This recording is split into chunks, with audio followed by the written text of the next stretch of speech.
Welcome to the Living Out podcast, helping people, churches, and society talk about faith and sexuality. Welcome back to the Living Out podcast. My name is Ashley. I'm joined today by Adam. Hello, Adam. Hello, Ashley. It's good to be here. Fantastic. This is our series where we're talking about different people's stories of faith and sexuality, what God has been doing in people's lives. So, Adam, I was thinking about stories and wondering, what is your favourite Bible story? When you say that question, my mind immediately goes to one of the parables of Jesus about the tax collector and the Pharisee and when they go to pray in the temple. Very, very brief, very beautiful. The tax collector is there and he's just like beating his breast and what a terrible sinner am I. Lord have mercy. And the Pharisee is there and he's just so thankful that he's not the tax collector. And Jesus just leaves it with that line that only one of them goes home justified.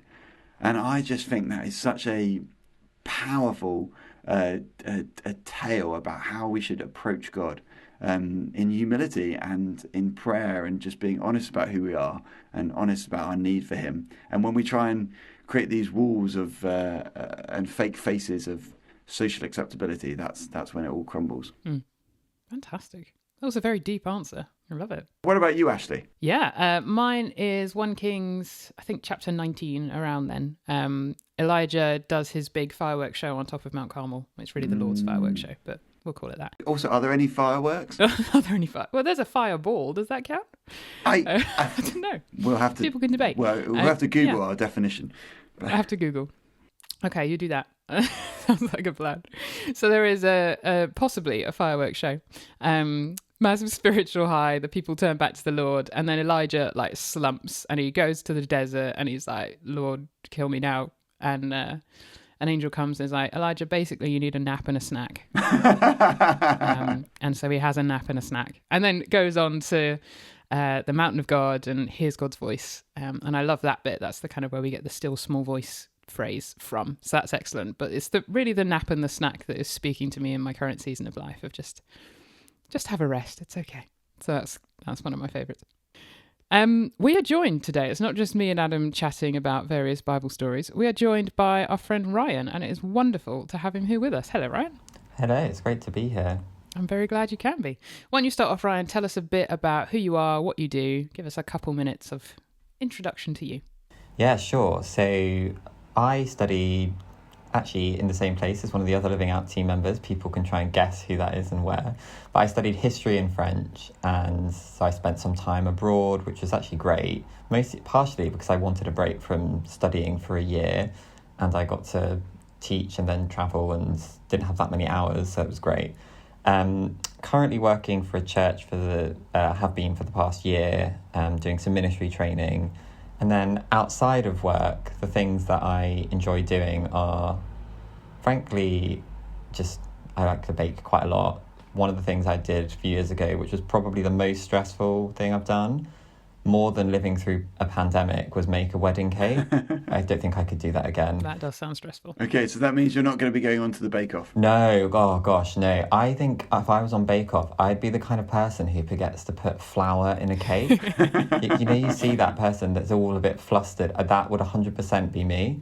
My baking is rustic. It's not refined. And then other than that, I'm a big fan of historic fiction books generally, and Mario Kart as well in my spare time. I have a Nintendo Switch almost exclusively for Mario Kart. Fantastic. Love that.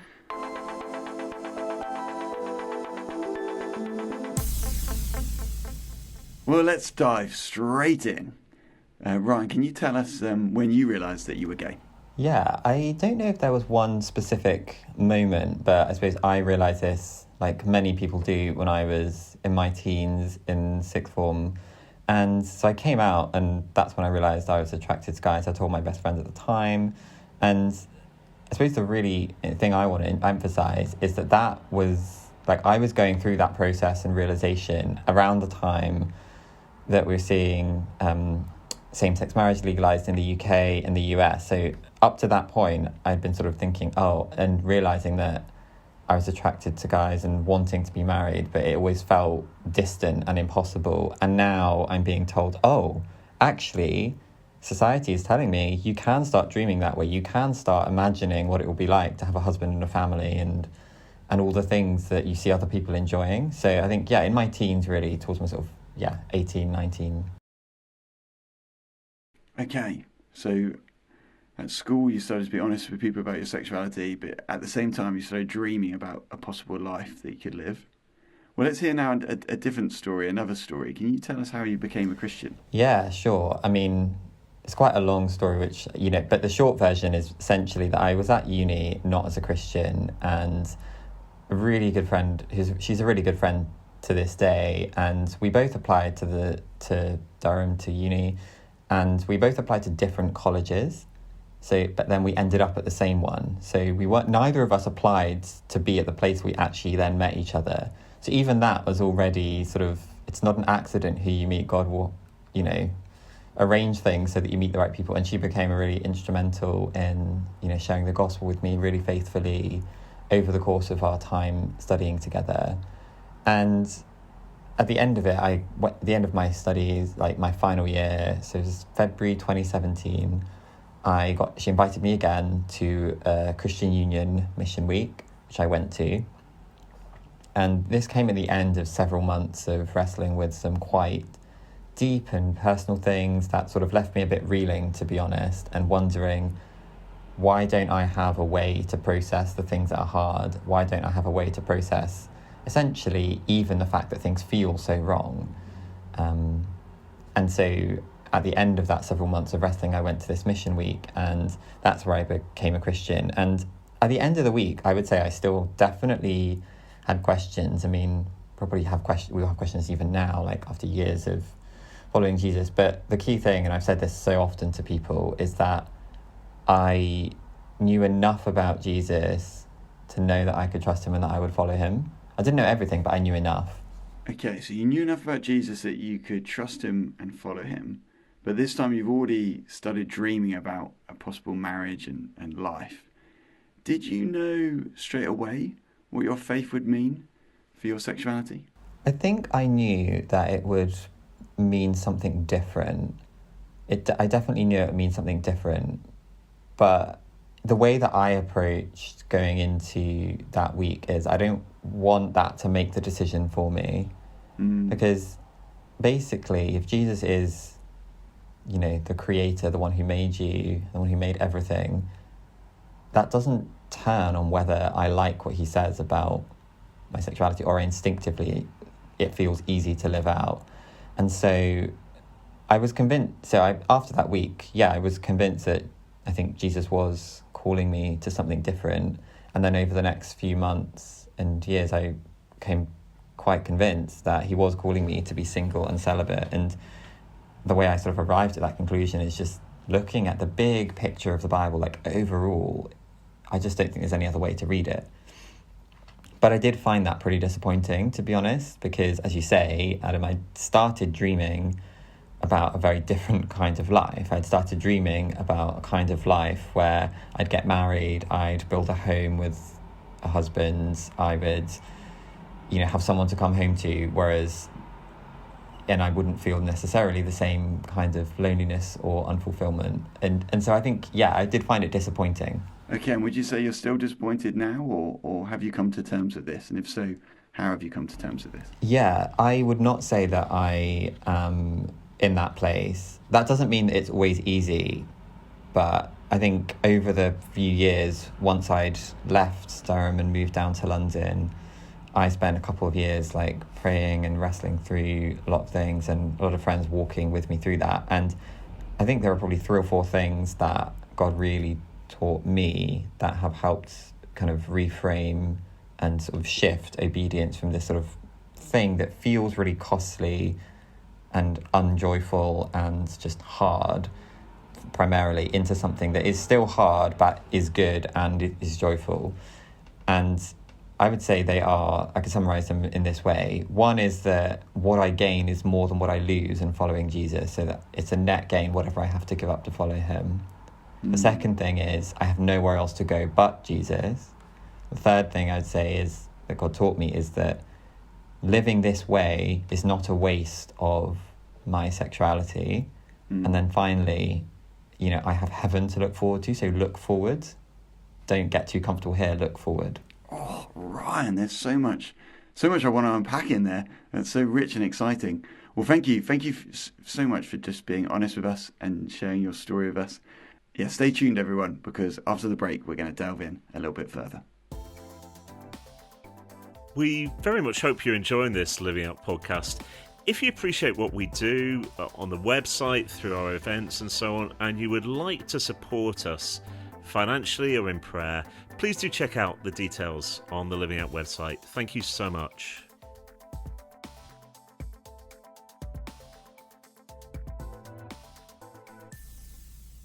Ryan, thank you so much again for sharing your story. It's so helpful and encouraging just to hear what God's been doing in your life. We're going to spend the second half of this episode digging a bit more deeply into those things you mentioned before the break, the things that helped you move, I guess, from a joyless obedience to a joyful obedience to Jesus. So let's start with the idea of net gain, like how in following Jesus you gain more than you lose. Can you walk us through that? Yeah, sure. So I would say, God's plan for marriage is good. And that for me means accepting that, same-sex marriage wouldn't be a good thing, no matter how satisfying I think it might feel. And, the culture around me is telling me it would feel. And so God really took me on a journey, and I came to this settled conviction that his plan for marriage is good, but it's also hard, and the two things don't have to be opposed, and they're not actually. A hard thing is a good thing. And, living faithfully to Jesus' definition of marriage meant choosing not to seek to get married myself. And what God really taught me and gave me was a clarity, like you say, which transformed my obedience to this kind of good and hard call from joyless to joyful. And he really did that just by showing me Jesus, as you might expect. And, one day I was in this period of, wrestling. I was reading Matthew 13, which is a chapter where there's a series of parables about the kingdom of heaven. And particularly the one that stood out to me as I was reading was the parable of the pearl and the hidden treasure. And as I was reading it and then reflecting and praying, I think God just showed me, Jesus is a treasure more precious than anything. And he made Jesus that not just an abstract thing, but it showed Jesus to me in such a way that he was more precious to me than anything. And that would go for marriage. So Jesus was more precious to me even than my dream to get married. And this vision of Jesus as, the beautiful one who is worth giving everything for means that I make decisions I do about following him out of love for him and out of a place of confidence that he's the one who satisfies and that he's worth it.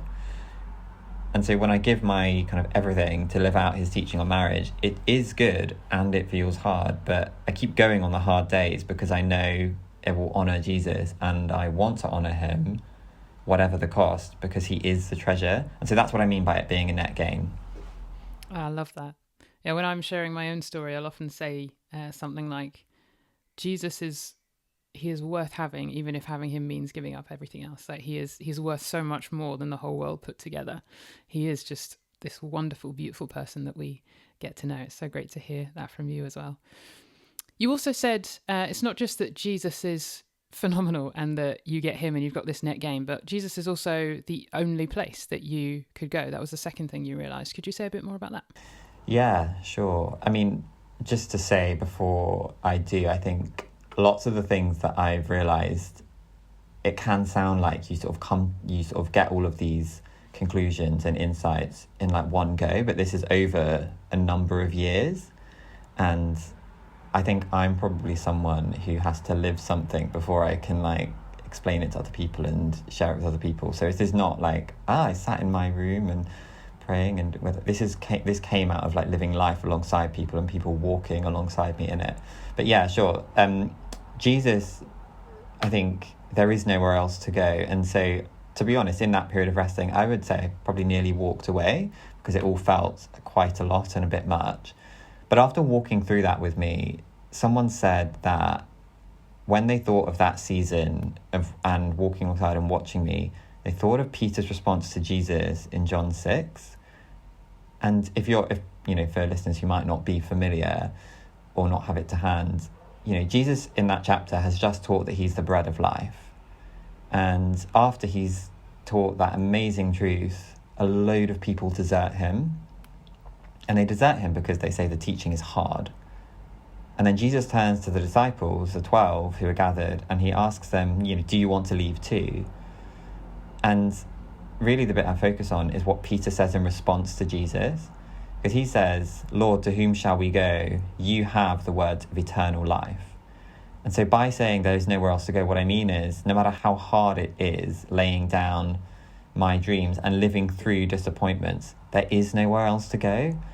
Only Jesus has words that lead to life. And so that's a gift that God really gave me to help me keep choosing him, because he just showed me there is nowhere else to go. And another place that I often go to and read and pray when I find it hard on those days is Psalm 73.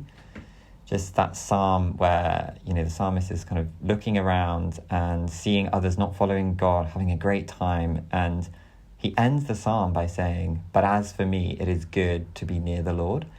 And that's the thing, as I say, that's a thing I pray regularly, just to regularly say that it is good to be near God and to choose to be near him.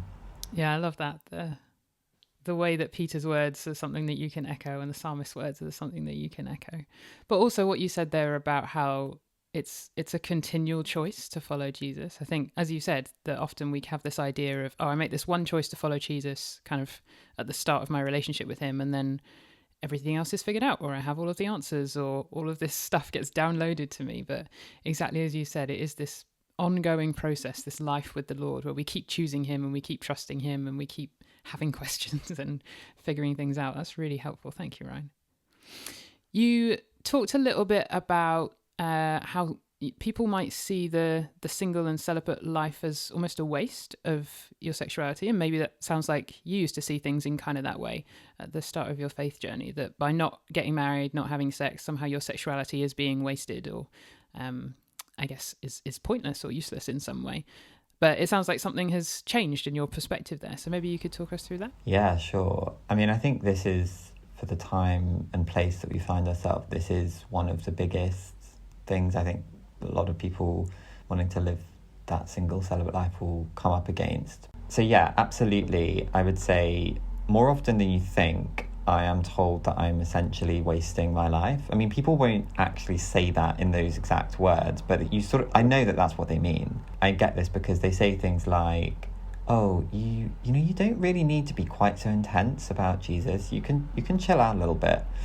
Or they might say, or ask me, are you sure you wouldn't really like to have a boyfriend? Because I'm sure there are people who would like to date you. And I'm like, great, doesn't help me. And,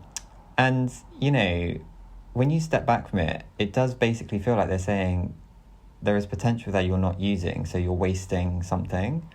You're making a choice that I don't think is right. And on days when I hear that voice, essentially the voice is crying waste. And there's a beautiful story in Mark's Gospel, repeated in others as well, where Jesus is anointed by a woman who's not identified in Mark as Mary of Bethany, but from other accounts that it is Mary. And, I actually the first time I ever preached in a church, or one of the first times, it was on this passage. And it was actually in a week when I really felt that quite intensely, that people were, conversations I'd had and just things I was seeing were telling me this is a waste. And it turned out actually that this was the perfect thing to be studying and preaching and preparing. And, in that story, Mary performs this beautiful act of worship. She breaks this alabaster jar of perfume that's, her security, possibly inheritance, and she pours out the entire contents on Jesus. She doesn't stretch out her devotion over a lifetime. She sees Jesus, sees who he is, she senses a moment, and she goes all in. And the dinner guests who are there are the people who speak up and accuse her of being wasteful. But Jesus defends and honours her. And he says, wherever in the world the gospel is preached, this story will also be told. And so he reassures her that the response to the gospel that he finds beautiful is complete devotion to him. And actually, when other people cry waste, he says beauty. He sees beauty. And so I think I come back to that story often because I need to know that what other people say and the verdict other people give is not the verdict that Jesus gives. I love how you put that. That's wonderful. At Living Out, we'll hear people say sometimes something about how we are doing some kind of superhuman version of discipleship, or that for same-sex attracted Christians, somehow we're giving up more than anybody else. But no, this is just discipleship. This just life of devotion and worship to Jesus. That's the call for every believer. And yeah, as you say, I think Mary's story there really helps us to see that. It's beautiful. The last thing, Ryan, that you mentioned, the things that God has been showing you, kind of helping you to move towards joy in your obedience to him when it comes to sexuality, was the idea of looking forward, that you've got heaven to look forward to. How does that comfort you or offer you hope?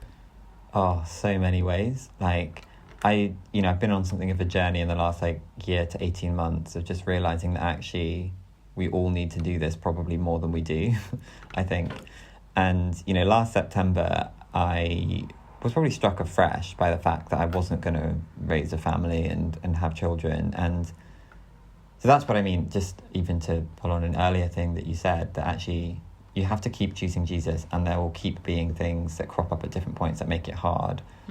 And it was out of that hard season that I really realised the importance of looking forward. And so, I realised that the practical implications of me choosing to live how I'm choosing for the sake of the gospel, to be obedient to Jesus, is that I wouldn't, do simple things. I wouldn't raise a family, so I wouldn't do simple things like teach a child to ride a bike, or, bake a cake, or whatever, the usual stuff of life. And I would even have gone as far as to say that I was probably grieving the loss of that dream. And, this came just after I started working for a church, so didn't feel like great timing, actually. But God's kindness was that he, at the time pointed me to Hebrews 11, which, is a chapter that's just stunning. It has stories of people of faith, and verse 13 in particular really has become, something I come back to a lot. And the writer is describing that, all of these men and women, heroes of the faith, have been looking forward, and, they hadn't received the promise when they died. They saw these promises, and the language is like, they welcomed them from a distance. And so I remember, realizing firstly that I can grieve a dream, I can grieve what I've never had. And then secondly, just taking that language that God has given and say, I am doing something here that God recognizes and sees, which is that I am living now for an age that isn't yet fully, and I'm welcoming a promise that is in the distance, but that is coming, to be clear. And I just found that immensely helpful, to have that language. Ryan, thank you so much. There's so much just rich wisdom there that I think, whether people are wrestling with sexuality or other things, is just going to help so many, just as they continue down this road of obedience to Jesus and all the joys and the struggles of that. Thank you for sharing. We really appreciate it. One last question for you before we close. Say you had a time machine and you could go back to, 14, 15-year-old you. What advice would you give to that younger version of yourself? Oh, that is a good question. I think I would say it's okay for it to be hard. So much of what I found difficult in the early stages of wrestling through this was that I basically felt like I was something of a fraud and a failure for not just being able to be like, well, Jesus is amazing, and so therefore this should be easier because he's clearly amazing. I'm like, yes, he clearly is, but it's also true to say that, you get good desires that you have to weigh and realize that it's costly, and Jesus tells you that it's costly to follow him. And the language he uses is, dying to self. And it's like, oh, actually, when you think about it like that, dying to self, dying is quite a violent image for what his discipleship is like. And so I think I would say it's okay to find it hard. And then probably the other thing I would say that's sort of related to that is, bring other people in, and I think I've been really blessed to be in a church where, like I said earlier in the episode, I've wrestled through so much of this stuff with other people, and you don't do it as an individual. So I think I would say, God will place you into a church and you can trust the people he's put around you. That's amazing. Thank you. I'm very sad to say that's all we have time for today. But thank you so much, Ryan, for joining us, for sharing so honestly and wisely all those things. Thank you, Adam, as well, for being with us. Thank you to our listeners. Hope you enjoyed this episode. Do rate it, do share it with people who might find it helpful, find it interesting, and of course subscribe so that you never miss an episode. We'll be back again in a couple of weeks. Bye for now.